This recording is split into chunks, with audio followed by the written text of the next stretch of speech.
Gente, vamos continuar seguindo na nossa linha de falar de crenças de uma pessoa tímida para que essas crenças percam a força, para que essas crenças sejam aniquiladas da tua vida e que tu deixe tudo isso para trás.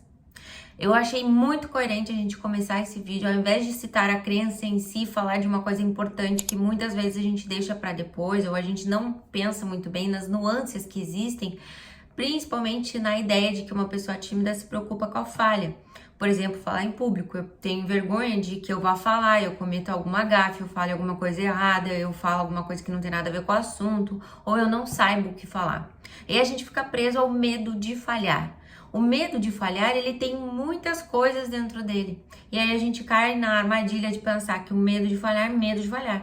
Só que tem muita coisa dentro desse medo de falhar. Vou te dar um exemplo meu. Eu tinha um problema de achar que se eu fosse começar a fazer uma apresentação, ia me dar um branco no meio dessa apresentação e eu ia ter que ir embora correndo. Porque isso realmente me aconteceu numa apresentação de teclado que eu fui fazer quando eu era criança, eu tinha que apresentar uma música, e aí a professora me pediu para apresentar a segunda música que não estava dentro do repertório que eu tinha ensaiado. E nessa segunda música, apesar de eu saber, e eu ainda nervosa, antes de começar a música pro público, eu pedi pra tocar com ela sozinha numa salinha lá, e eu toquei. Quando eu fui tocar lá na frente das pessoas, eu errei. Eu tentei começar por 3 vezes e não consegui, e eu saí sem falar nada e sentei no meu lugar. Então eu tinha essa ideia, se eu começar a falar e me der um branco, eu não vou conseguir terminar a apresentação. E aí, eu posso gerar estratégias para isso não acontecer. Eu posso fazer uma apresentação em slides, eu posso ter tópicos na minha frente para falar sobre isso. Teve uma apresentação que eu fui fazer, uma palestra, que eu quase me sabotei, porque eu comecei a pensar, eu não quero ser aquela pessoa que faz slide.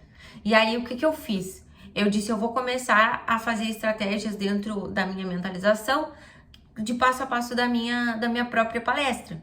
Mas chegou lá, fiquei nervosa e eu não conseguia me lembrar. A sorte é que eu tinha feito pontos nos meus dedos que me lembravam os tópicos.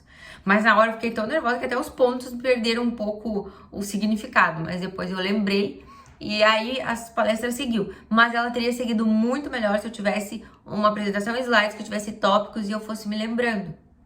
Então eu meio que me sabotei ali. Enfim.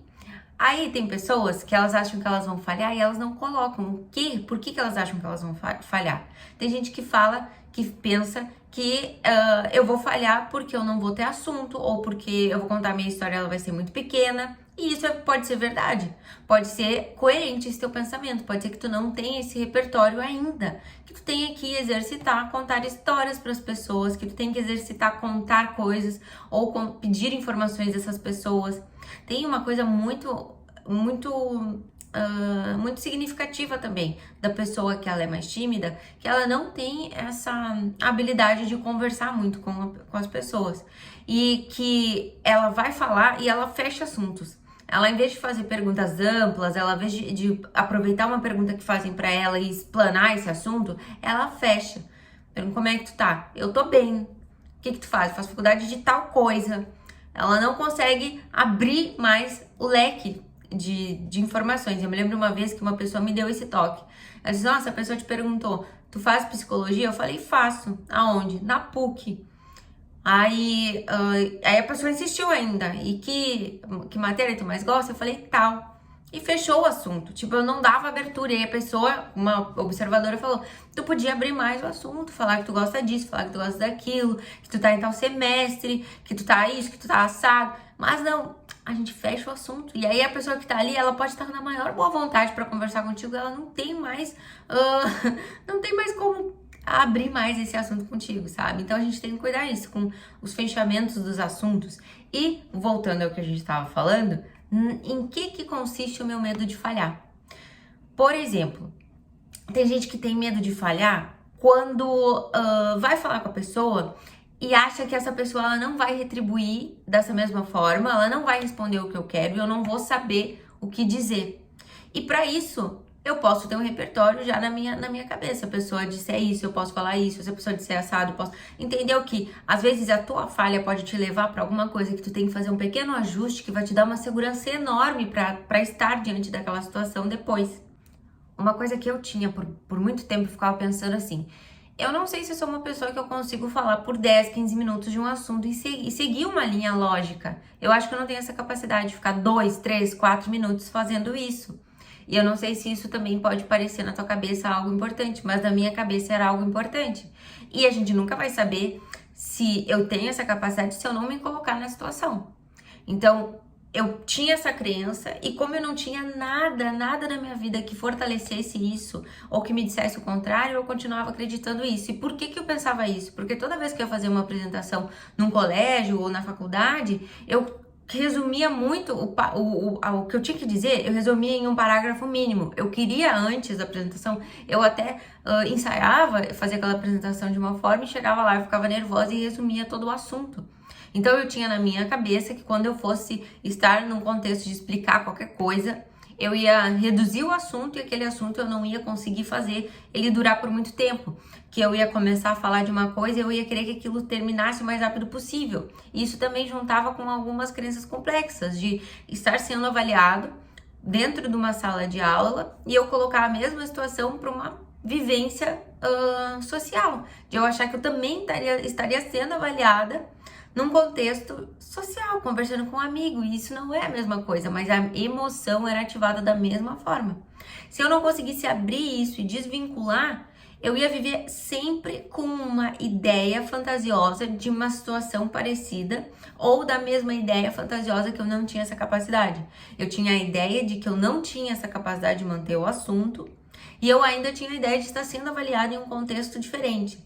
Então, se eu não abrisse isso para me entender, eu estaria sempre fazendo essas conexões quase que inconscientemente, tá? Então é importante a gente trazer para a consciência esse tipo de coisa.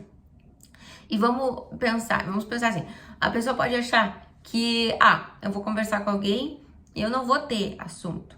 Pode ser que no primeiro momento tu não tenha esses assuntos mesmos, porque tu não tem história, tu não tem repertório. História tu tem certeza que tu tem histórias várias, mas às vezes tu não tem repertório. Tu não sabe falar de um assunto específico que a pessoa tá falando, mas tu sabe perguntar. E essas perguntas, elas podem ser abertas. Eu adoro fazer as perguntas abertas referente aos pensamentos que a pessoa teve que chegou até esse pensamento. Porque vamos supor que uma pessoa, ela tem uma rotina de vida. Ela tem coisas que ela faz e que ela gosta de fazer. E ela tem vários pensamentos, várias motivações dentro dela que levam ela a ter esse pensamento ou que levam ela a fomentar esse assunto dentro do grupo. Então, se tu puder fazer essa pergunta, pensando assim, eu não preciso perguntar especificamente sobre tal ponto, mas o que levou ela a ter essa ideia? O que levou a pessoa que ela tá contando a ter essa ideia? Ou o que reflete isso no nível de sociedade? O que essa história reflete de uma sociedade? E aí a gente tira o assunto de tão pequeno para uma coisa maior e a gente começa a ter uma amplificação do assunto. Então, se tu não tem repertório, tu tem perguntório. Tu tem pergunta para fazer, mas não precisa ser aquela pergunta fechada, de ponto específico, é isso, aquela pergunta que mais incomoda do que abrange o assunto, sabe? Aquela pergunta de tá contando um assunto e nem o carro isso, mas o carro era que cor? E aí tu fica tipo, o que tem a ver? Né? Mas pensando assim, mas gente, se tu pensar na mobilização que acontece dentro do trânsito, quando alguém faz isso, que existe uma responsabilidade social, o que tu acha? E aí a conversa vai para outro nível, tu entende isso? Então, se tu não tem repertório, tu tem pergunta. E depois tu pode ir gerando repertório dentro da tua vida, lendo mais, conversando mais, se atualizando de informações, ou lendo. Eu gosto muito de filosofia, acho que a filosofia ela te coloca num patamar de pensar sobre a vida e ainda refletir sobre a vida e ter assunto para conversar com as pessoas.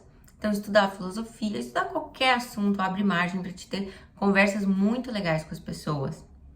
Tá, gente? Então, esse vídeo vai chegando ao fim. Eu acho que esses pormenores que tem nesse teu pensamento de eu tenho medo de falhar, eles precisam ser colocados para consciência. O que no meu medo de falhar me dá medo de falhar? O que eu acho que vai me acontecer?